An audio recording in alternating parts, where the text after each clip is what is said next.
வாழை இலையில சாப்பாடுனாலே நம்ம மனசுக்கு ஒரு நிறைவு தாங்க. அதோட சுவை பிளஸ் அந்த இலையின் மூலமா நம்ம உடம்புக்குள்ள போற பல நன்மைகள். இன்னைக்கு வாழை இலையில கேரளா ஸ்டைல்ல சூப்பரான மீன் பொழிச்சது எப்படி செய்யறதுன்னு பார்க்கலாம். இந்த மீனை இங்க திலப்பியா அப்படின்னு சொல்லுவாங்க. பாக்குறதுக்கு சங்கரா மீன் மாதிரியே கொஞ்சம் பெருசா இருக்கும். மீனை ஃப்ரை பண்றதுக்காக ஒரு பாத்திரத்துல மிளகாய் தூள், மஞ்சள் தூள், மிளகுத்தூள், இஞ்சி பூண்டு விழுது, தேங்காய் எண்ணெய், லெமன் ஜூஸ், தேவையான அளவு உப்பு போட்டு நல்லா இந்த மாதிரி மிக்ஸ் பண்ணிட்டு மீனோட எல்லா பகுதிகளிலையும் இப்போ இதை நல்லா அப்ளை பண்ணிடலாம். ஒரு 15 மினிட்ஸ் அப்படியே மாற்றி வச்சிருங்க. அடுத்ததாக ஒரு கடாயில் இது பொரியறதுக்கு தேவையான அளவு தேங்காய் எண்ணெய் சேர்த்துக்கோங்க.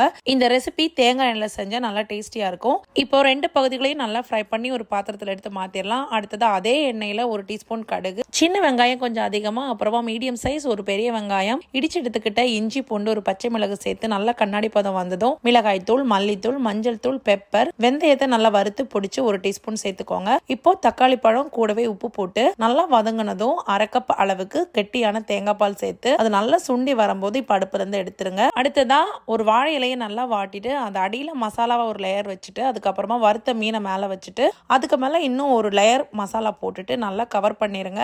கவர் பண்ணி வாழை இலை நாறு அப்படி இல்லைன்னா ஏதாவது ஒரு கயிறு வச்சு நல்லா டைட்டா கட்டிடுங்க. கட்டிட்டு இப்போ ஒரு பேன்ல எண்ணெய் புரட்டி, இரும்பு தவா யூஸ் பண்ணீங்கன்னா இன்னும் டேஸ்டியா இருக்கும். மூடி வச்சு 2 சைடும் புரட்டி போட்டு ஒரு 6 to 8 நிமிஷத்துக்கு நல்லா சுட்டு எடுத்தீங்கன்னா செம்ம டேஸ்டியான மீன் பொழிச்சது ரெடி.